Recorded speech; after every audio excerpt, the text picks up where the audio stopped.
Daily एमती गोटे गोटे मत मिलता कि एमती बाहागर होची खाली मत भासुची आ ओ माय डियर भगवान डेली एमती गोटे गोटे बाहागर कर आ मते मत दियो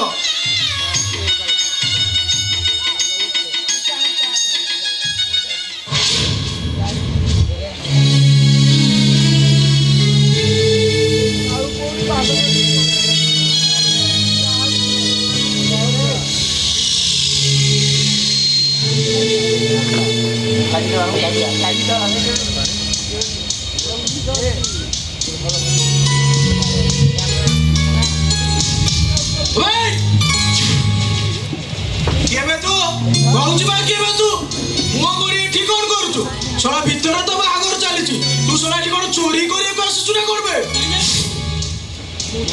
बाबू मु किछि चोरी करिनी आउ चोरी करके आसलु तो मुहटा काई लुचौछु बे ए नानी ए बोतल देखुछु मुहटा को देखा न बोतलटा भागी सीधा तो पेट रे पुरे दे भाई कहछु मुह देखा ए बाबू मु किछि चोरी करिनी बाबू मु चोर नुहा बाबू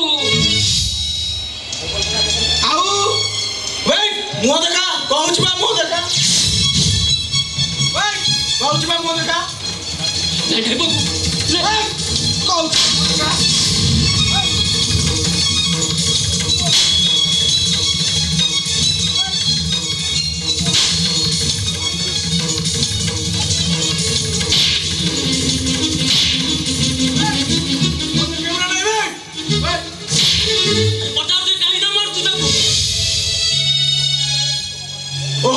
मो ऊपर तो खाली नालिया क्या होगा कहूजी परा जाठू कोच जाठू ए बुढ़ार मुह न देखला पर तो मु जम्मा छाड़ी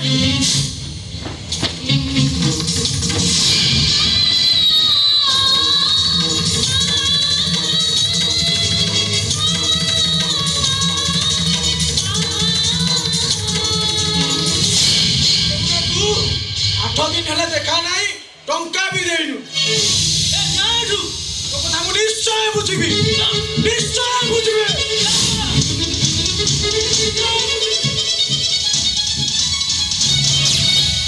बाबू मु चोर नहीं बाबू मु किछि चोरी करिनी अरे तू चोर नुआ रे तू मो सांग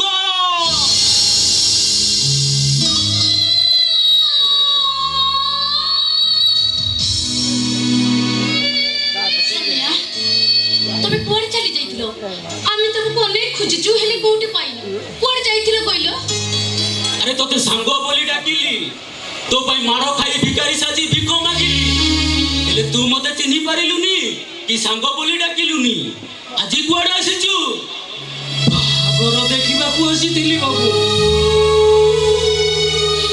एही बाटो देई जाउथिली सत कहूची बाबू देखिली एठी बाहागर काहे के जानी ओ पाद दीटा को आपे आपे टाणी हे आसीला बाबू सुनुच अनुपमा ठाकुर कर एक विचित्र संजोग तमे किछि अनुभव करि पारुछ ना देखुनो रक्त रक्त को केमिति टाणुछि ए आजि जानिछ ना ताको झियर आजि बाघर से बाघर देखिबा को आछती तमे जानि पारुना कोन म पिला दिनर कथा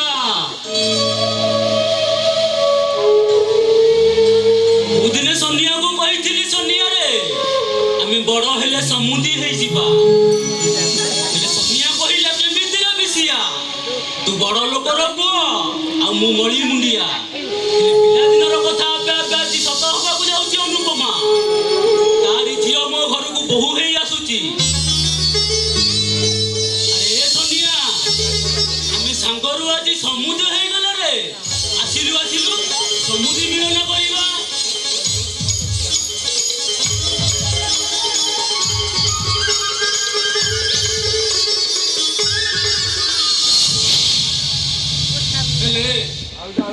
मु तो बाहागर देखिया को आस्तिली मु बाहागर देखिया को आसी कोन भूल करिची नहीं नहीं तमे किछि भी भूल करि न सुनिया तम झियो बाघर देखिबा को आसी तमे बहुत पुण्य करि दैछ पापा मामा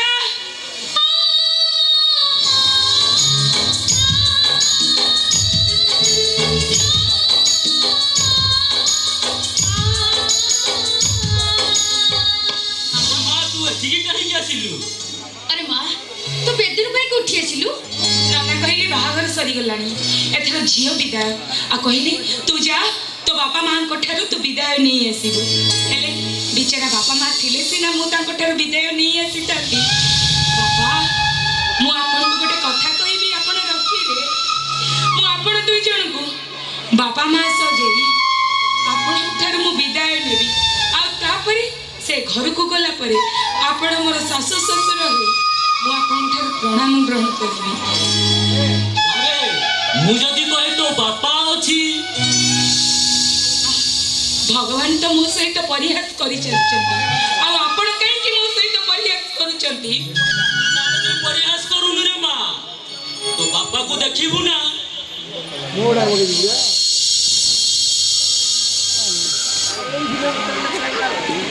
এই দেখ তো বাবা।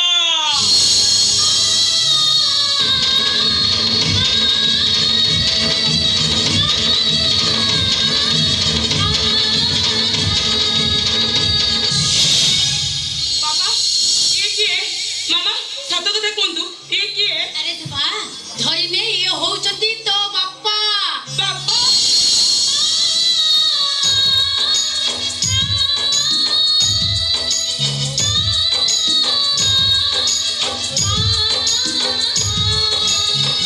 ଏ ମା ତୁ ତ ତୋ ବାପାକୁ କେବେ ଦେଖିନୁ, ହେଲେ ତୁ ଜାଣିବୁ କେମିତି କହିଲୁ? ମାମାନି ଇଏ ମୋ ବାପା। ଆରେ ଶ୍ୱଶୁର ହିସାବରେ ମୁଁ ଆଜି ତୋ ଠାରୁ ଗୋଟେ ପରୀକ୍ଷା ନେବି। ଯଦି ଏ ବଣି ବୁଢିଆ ଲୋକ ପାଖରୁ ତୁ ଆଶୀର୍ବାଦ ନେଇପାରିବୁ ତାହେଲେ ବହୁ କରି ତତେ ଆମେ କିଛି ଭୁଲ କରିନୁ। ଅନୁପମା, କଣ କହୁଛ? ଆମେ ବାହାରେ ଥାଇ ଅପେକ୍ଷା କରି ଦେଖିବା ଏ ପରୀକ୍ଷାରେ ଆମ ବହୁ ଉତ୍ତୀର୍ଣ୍ଣ ହଉଛି ନା।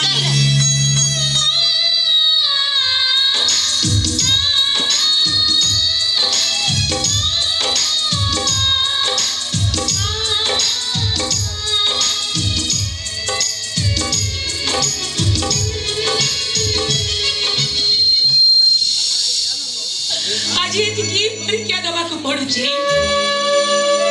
ଏତେ ଦିନ ହେଲାଣି ମୁଁ ମୋ ନିଜ ବାପାଙ୍କୁ କେବେ ଦେଖିନି। ସେ କୋଉଠି ଅଛନ୍ତି ବି ମୁଁ ଜାଣିନି। ହେଲେ ହେଲେ ଏ ଅଜଣା ଅଚିହ୍ନା ମଣିଷଟାକୁ ଦେଖି ସାରିଲା ପରେ ମତେ ଯେମିତି ଲାଗୁଛି ନିଜ ମୋ ବାପା ଆଉ ମୋ ଅନ୍ତର ଭିତର ଝିଅଟା ଯେମିତି ବାପା କହି ତାକୁ କୁଣ୍ଡେଇ ଦେବାକୁ ଇଚ୍ଛା।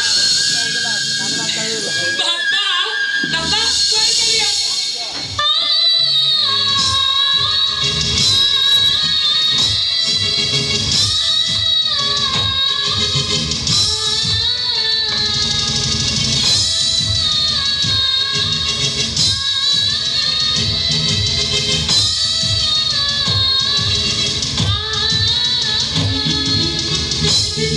ବାପା, ଆପଣ କଣ ଆପଣଙ୍କ ଝିଅକୁ ଆଶୀର୍ବାଦ ଦେବେନି? ତା ମୁଣ୍ଡ ଉପରେ ହାତ ରଖି ଆପଣ ଟିକେ ଆଶୀର୍ବାଦ ଦେବେନି ମତେ? କୁନି କୁନି ଆଖି, କୁନି କୁନି ଓଠ, ଆଉ କୁନି କୁନି ପାଦରେ ସାଦବ ବୋଉ ଚାଲି। ତୋରି ଭଳି ମୋର ଗୋଟେ ଝିଅ ମୁଣ୍ଡ ଭିତର ଗୁଡା ସେମିତି ସବୁ ଅସ୍ପଷ୍ଟ ହେଇଯାଉଛି, କିନ୍ତୁ ମୋର ଠିକ ମନେ ହେଉଛି ମୁଁ ବି ଦିନେ ବାପା ଥିଲି। ଆଉ ତୋରି ଭଳି ମୋର ଗୋଟେ ଝିଅ। ବାପା,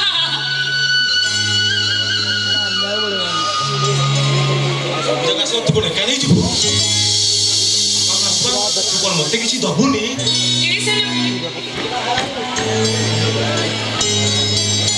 ଜାଣିଛୁ ନା ଇଏ ହଉଛନ୍ତି ଆମ ବାପା। ଦେଖିଲା ପରେ ମତେ ଠିକ ସେମିତି ଲାଗୁଥିଲା।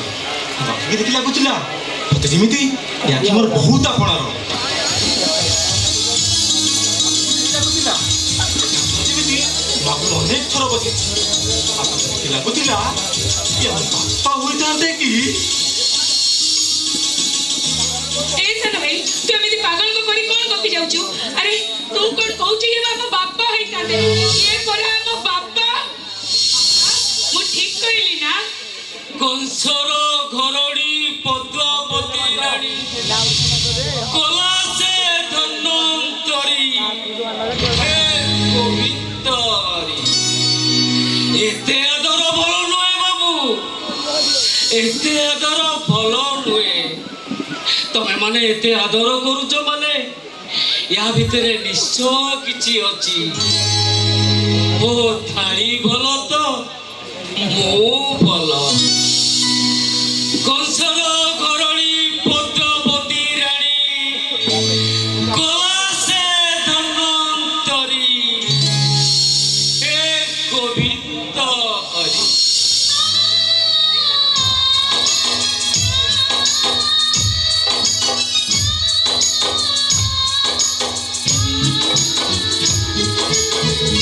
ଏ ସାନ ଭାଇ ବାପା ଚାଲି ଯାଉଛନ୍ତି, ତୁ ତାଙ୍କୁ ଅଟକା। ସାନ ଭାଇ ତୁ ତାଙ୍କୁ ଅଟକା। ଏତେ ଦିନ ପରେ ବାପା ଆସିଥିଲେ, ହେଲେ ତୁ ତାଙ୍କୁ ଅଟକା ବାପା। ସାନ ଭାଇ ତୁ ତାଙ୍କୁ ଅଟକା। ସିଏ ପୁରା ଆମ ବାପା ନୁହଁ। ନାଇଁ, ତୁ ଯଦି ନ ଅଟକେଇବୁ ନାହିଁ, କିନ୍ତୁ ମୁଁ ମୋ ବାପାଙ୍କୁ ଅଟକେଇବି। ହଁ ହଁ, ମୁଁ ମୋ ବାପାଙ୍କୁ ଅଟକେଇବି। ବାପା ବାପା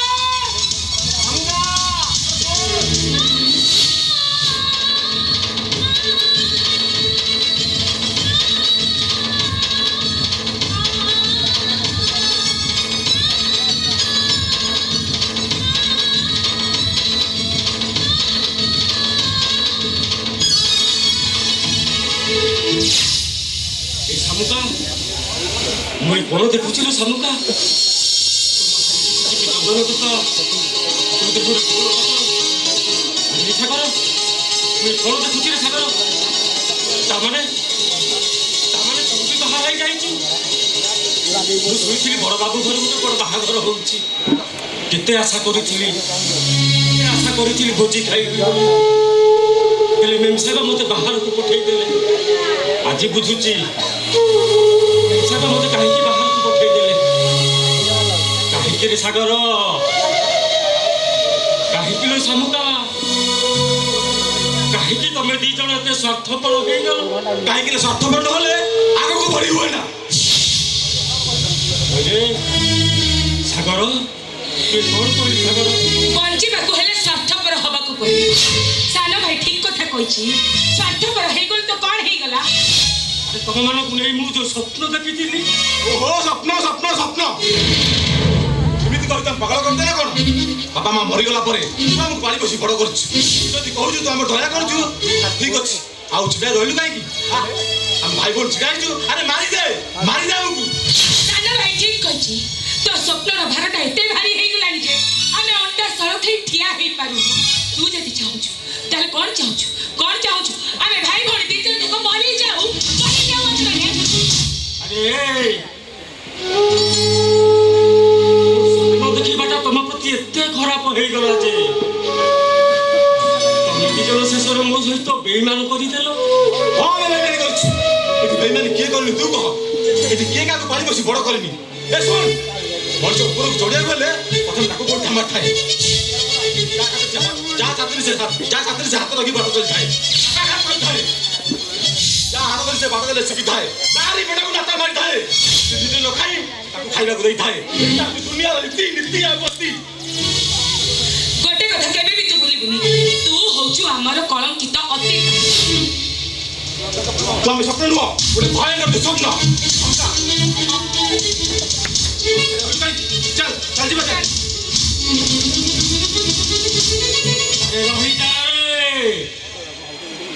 ସାଗର, ଶାମୁକା,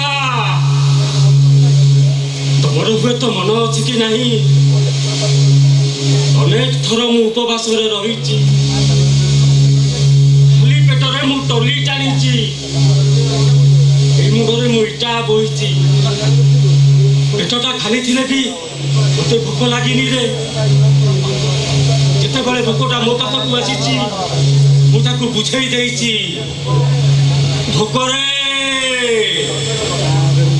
ତୁ ଆଉ ଟିକେ ରହିଯା। ମୋ ସାଗର ଶାମୁକା ଚାକିରି କରିଯାଆନ୍ତୁ, ତାପରେ ତୁ ମୋ ପାଖକୁ ଆସିବୁ। ଆଉ ସେତେବେଳେ ମୁଁ ତତେ ମନ ଇଚ୍ଛା ଖାଇବାକୁ ଦେବି। ହେଲେ ଆଜି ତମ ଦି ଜଣଙ୍କୁ ଏ ବିଷୟରେ ଦେଖି ସାରିଲା ପରେ ମତେ ଭାରି ଭୋକ ହଉଛି ରେ ସାଗର ଶାମୁକା ଆରେ ଭାଇ ହିସାବରେ ନହେଲେ ନାହିଁ ଗୋଟେ ଗରିବ ଟଲିବାଲା ହିସାବରେ ତମ ବାହାଘର ଭୋଜିରେ ମୁଁ ମୁଠାଏ ଖାଇବାକୁ ମାଗୁଛି ଆରେ ମତେ ମୁଠାଏ ଖାଇବାକୁ ଦିଅ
রাজা ঘর খানাକୁ ଭାରି ଆରାମରେ ତ ଦେଖୁଛୁ ନାଇଁ ନାଇଁ ବାବୁ ବହୁ ଜୋର ଭୋକ ଲାଗୁଥିଲା ତ ସେଇଥିପାଇଁ ଖାଇଦେଲି ଆବେ ଗୋଟେ ପ୍ଲେଟର ଦାମ କେତେ ଜାଣିଛୁ ତୋର ସାହସ କେମିତି ହେଲା ବେ ଏଠି ଖାଇବା ପାଇଁ ନାଇଁ ନାଇଁ ବାବୁ ଗୋଲାମ ହେଲେ ବି ମୁଁ ଗୋଟେ ମଣିଷ ବାବୁ ମୋର ବି ଗୋଟାଏ ମନ ଅଛି ମତେ ବି ଭୋକ ହୁଏ আবে কনিয়াକୁ গিফট ଦେଇଛୁ আবে গিফট ଦେଇଛୁ ଶଳା ଛୋଟଲୋ କାହିଁକି ମାରିବେ ତାକୁ କଣ କରୁଛି ସେ ଗୋଲାମ ଏଇଟାର ଭାଗ୍ୟ ହେଉଛି ମାଡ଼ ଖାଇବା ଗଲା ମାନେ କ'ଣ ତମ ଆଖିରେ ମଣିଷ ନୁହନ୍ତି ତମେ କିଏ କିଏ କେମିତି ଏ ଲଲିପପ তো মুহরে এই রাগটা জমা শোভা পাওনি লো তাছাড়া মু ভাবি পারুনি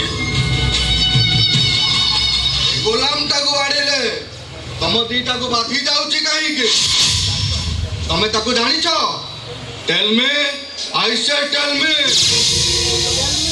କହି ଦଉନାହାନ୍ତି ବାବୁ ଟଲି ଚଲେଇଲା ବେଳେ ଆପଣଙ୍କ ସହିତ ଅନେକ ଥର ଦେଖା ହୋଇଛି କହିଦିଅନ୍ତୁ ବାବୁ ଆପଣ ମତେ ଚିହ୍ନିଛନ୍ତି ବୋଲି କହିଦିଅନ୍ତୁ tell me I say tell me I say tell me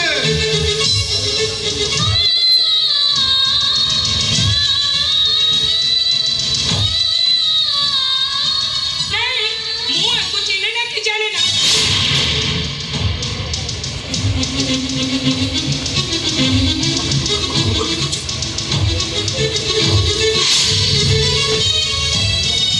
କଣ କହିଲେ ବାବୁ ଆପଣ ମତେ ଚିହ୍ନି ନାହାନ୍ତି କି ଜାଣି ନାହାନ୍ତି তোরা ছোট লোক পয়সা না দেই চালি আসিছি এটি মাগଣାରେ গেফিবা ପାଇଁ ରହିଯାଆନ୍ତୁ ବାବୁ ମାଗଣା ଖାଇବିନି ବାବୁ ମୁଁ ନିଶ୍ଚୟ ଉପହାର ଦେଇକି ଯିବି ନିଶ୍ଚୟ ଦେଇକି ଯିବି ବାବୁ ନିଶ୍ଚୟ ଦେଇକି ଯିବି ଏ ଶୁଣ ମୁଁ ବାହାରେ ଜଗିଛି ଏଠି ଖାଇବୁ ଆଉ କନିଆକୁ ଗିଫ୍ଟ ଦେଇଯିବୁ ଆଉ ଯଦି ନ ଦେଇ ଯାଉ ଶଳା ମାରି ମାରି ତ ପିଠିରୁ ଛାଲ ଉତାରି ଦେବୁ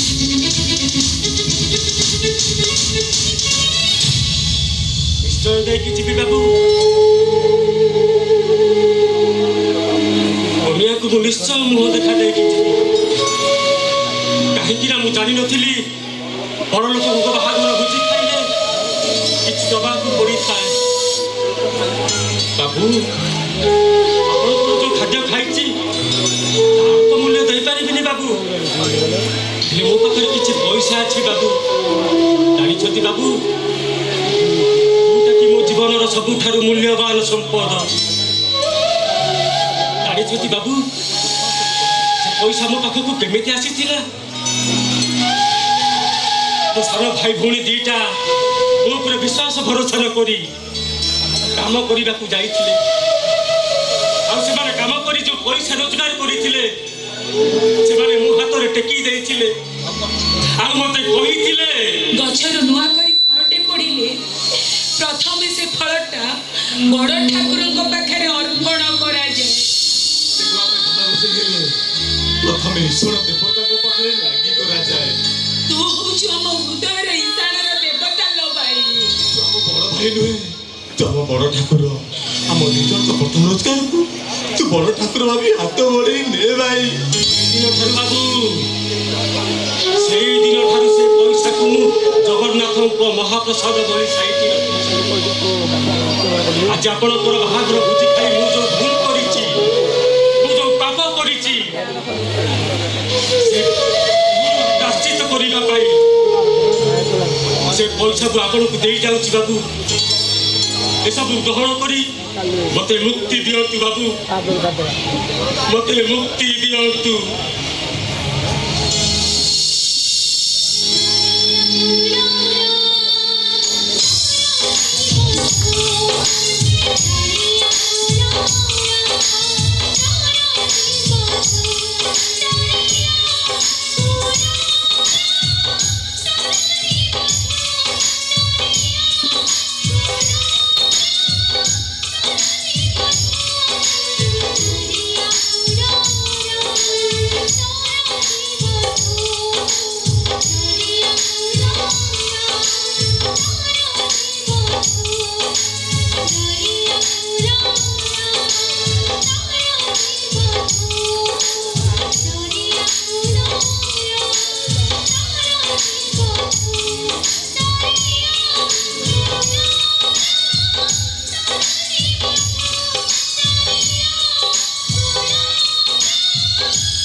ତମେ ଦି ଜଣ ଏତେ ବଡ ଅଫିସର ହେଇ ଗୋଟେ ଗୋଲାମର ଅଇଁଠା ଖାଉଛ। ଏ ଦେଖା, ସେ ଗୋଲାମ ନୁହନ୍ତି, ସେ ହଉଛନ୍ତି ମୋ ବଡ଼ ଭାଇ।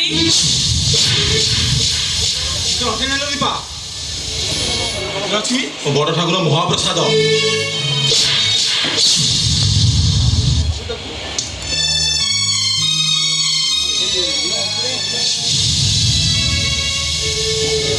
ଭାବୁଛ କି ମୁଁ ତମକୁ କାହିଁକି ମାରିଲି? ଦୀପା, ଭାବୁଛ କି ମୁଁ ତ ସାଙ୍ଗ ହେଇ ମୁଁ ଆଜି ତତେ କାହିଁକି ମାରିଲି? ଦୀପା, ଏ ଚଟକଣାଟା କୌଣସି ସାଙ୍ଗର ନୁହଁ କି କୌଣସି ସ୍ତ୍ରୀର ନୁହଁ। ଏ ଚଟକଣାଟା ଜଗୁ ଅଟୋବାଲାର ଭଉଣୀର, ମାନେ ମୋର। ତମେ ମଣିଷ ନା କୁକୁର ବେ? ତମ ଦେହରେ ରକ୍ତ ଅଛି ନା ନାହିଁ? ମତେ ତ ସନ୍ଦେହ। ତମେ ଜଗୁ ଅଟୋବାଲାର ଭାଇ ଭଉଣୀ ନୁହଁ, ତମେ ହଉଛ ବାଟ ସାଉଣ୍ଡ ଯାର ଜବିଲା।